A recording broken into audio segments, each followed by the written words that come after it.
Every year, the market drops 5% or more, and roughly 40% of retail investors sell out during that time, not rebalancing, not adjusting, panic, liquidation, selling out of the positions that they're holding.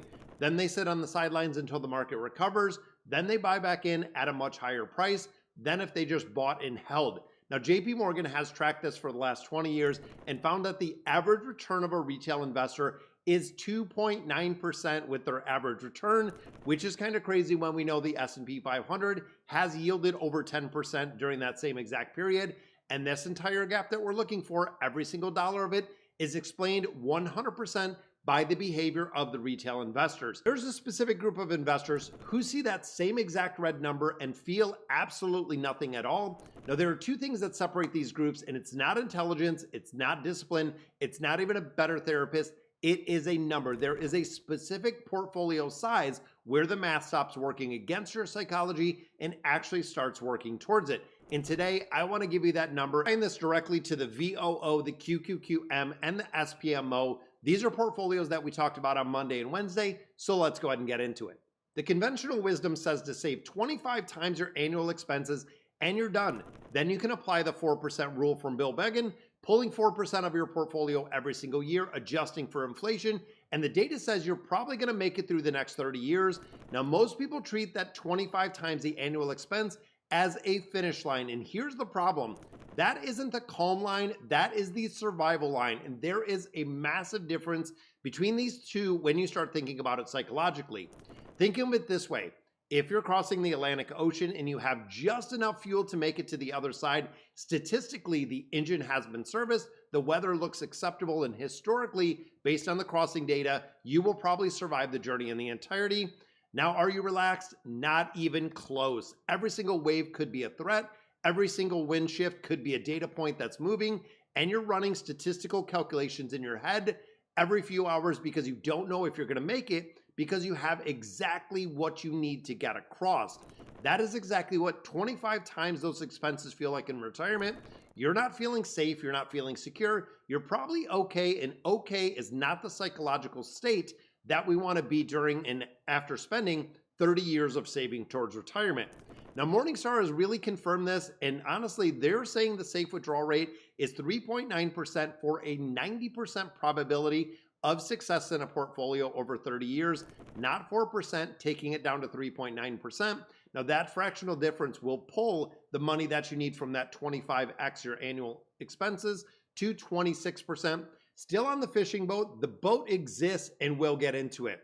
Now, there are actually three distinct thresholds that we're going to be looking at, not just one, and mainstream financial advice is pointing almost everyone to the wrong one. Now, the first one we're going to examine is the survival line. This is the 25x those expenses, 4% withdrawal rule. You're in the fishing boat and you've probably made it.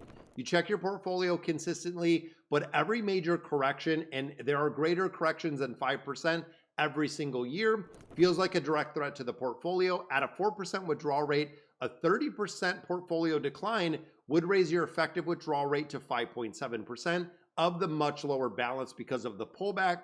Now you're outside of that safety zone. You're hitting a bad sequence of returns within that first 5 years of retirement. The portfolio might never recover through all of retirement. Now, the second one is the calm line. We're talking 30 times expenses, 3.3% withdrawal rate. This is the most, and really the target that most people need to calculate, but they really never do. At a 30x, a 30% market crash, and such crashes that have occurred over the last 25 years, we've actually seen a multitude of those, reduces your portfolio to roughly 21x those expenses.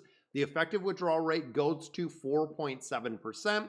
That's exactly where researchers say that some retirees in the worst case scenario can continue to do withdrawals. You're at the very edge. The boat at this point is very rocky. You can feel it, but it's not really sinking at this point, but it's critical. At those 30x, you have 6 to 12 months of a buffer. And if you need to sell during a downturn, you can wait, and waiting will cost you nothing because you're not liquidating those assets.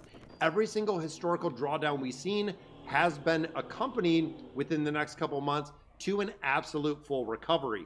Then we have the third, which is the indifference line. This is 40x your expenses, a 2.5% withdrawal rate. This is the ship. The S&P 500 30-year average is around 10.3% annualized. at a 2.5% withdrawal rate, your portfolio is going to really outgrow and have a much longer long-term return. In most historical scenarios, it is going to grow much faster than you spend it if you have a lower withdrawal rate. Even at a 50% market crash, the worst in modern history, which of course was 2008 at negative 56%, this would push the withdrawal rate to about 5%, still within that upper bound, and the math says you're going to be completely fine staying fully invested and getting that 10.3% return. And eventually your brain will get to the point where it actually believes the math, and you'll go for a walk when the market drops 8%. You're not going to liquidate your holdings. Now, there is a very specific mechanism that explains why the 25x is very dangerous, even when you look at long-term math that could work in your favor. It is called the sequence of return risk. A lot of people don't understand this. Two investors, very same discipline, very same savings, same return over a 30-year period, completely different retirements because one person retired in 2006, one person retired in 2009, so just a 3-year difference. Think about this scenario for a minute. Dan retired in late 2006 with an $800,000 portfolio. We are looking at 20x's annual expenses. When 2008 hit with the housing market, the market dropped 38%. All of a sudden, that $800,000 portfolio, which was 20x those expenses, became $480,000. Now, we still had to withdraw that $40,000 a year, selling shares when it was absolutely at the bottom of the market, shares that never came back in the portfolio. By 2010, he had to go back to work just 4 years later, and his brother at this time, Paul, retired early 2009 with a $500,000 portfolio, much less than we just seen in Dan's portfolio, but he retired at the beginning of one of the biggest bull runs that we've seen in history. Never sold at the bottom. The portfolio grew as he leaned into it. He is very comfortable today, very same discipline, very same number at the peak of performance. One went into retirement and stayed there. One had to go back to work. The only difference was the calendar. Now, it's kind of crazy to think because this is the difference between the calm line that really protects you and forcing to sell when you are at the very bottom of the market itself. Here's where I want to make this very real and using the actual ETFs that we talk about on this channel, because talking about a 30x expenses in an abstract is one thing. Knowing what your actual VOO, the VIG, the SCHD portfolio generates on a regular basis is a completely different scenario. At the calm line, a $1.5 million portfolio for a $50,000 lifestyle. This is going to be comprised of 60% in the VOO, 25% in the VIG, and 15% into that SCHD. At that 1.5 million is going to generate roughly $18,000 to $22,000 a year in dividends without ever having to sell a single share that you hold. Now, that dividend income is going to cover more than a third of your living expenses before you even have to get into and touching the principal, which means in a down year, you don't have to sell those equities. You can use some of that real cash flow that we're seeing from dividends. The withdrawal burden on the equity is really reduced a ton when you play it this way.